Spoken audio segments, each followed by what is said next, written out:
My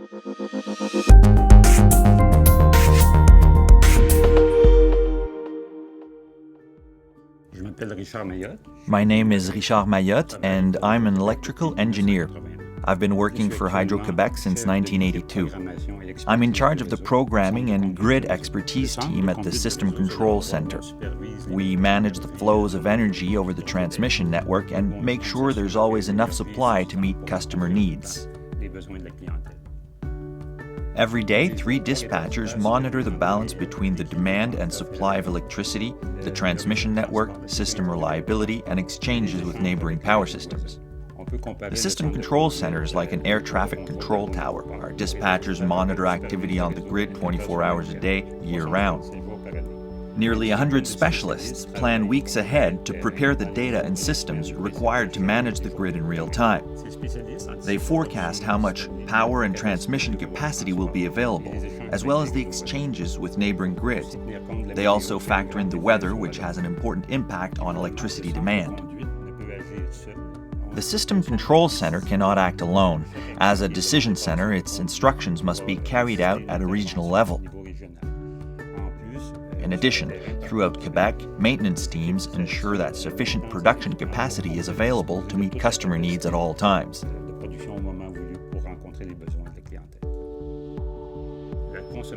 Electricity demand varies with customers' consumption habits. Electricity use is heavier in the mornings and evenings, a bit like road traffic. There are peaks in the morning and at the end of the day. We observe the same pattern on the power grid. In the winter, electric heating plays a major role in Quebec. This intensifies the usage patterns I just described. Very cold weather boosts the amount of electricity customers need to heat their homes, adding to regular consumption.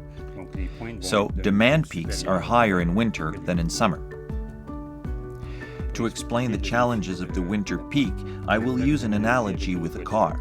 For a car, capacity is the size of the engine, and power is the gasoline in the car's tank. In an electric car, power is the electricity stored in its battery. It's as if the car had to pull a very heavy load up the steepest hill it has to climb all year. So we need a large, robust motor, which corresponds to our generating station's capacity. But to get through the winter, we need a lot of power. For the car, it's the electricity stored in the battery. For Hydro-Québec, it's water in its reservoirs. So to face both the peak and the general needs for the winter period, we need both capacity and power. The winter peak, which occurs during cold snaps, makes extra demands on our resources and reduces our operational leeway. However, we have access to additional resources in case we need them. We can buy electricity from neighboring systems or ask industrial customers with whom we have agreements to temporarily reduce their power usage. Throughout the year, Hydro-Québec plans and prepares for periods of heavy demand and, in particular, for the winter peak. When that peak occurs, Hydro-Québec is ready. Our grid is robust, and we have the necessary capacity, energy, expertise, and tools in place to meet customer needs.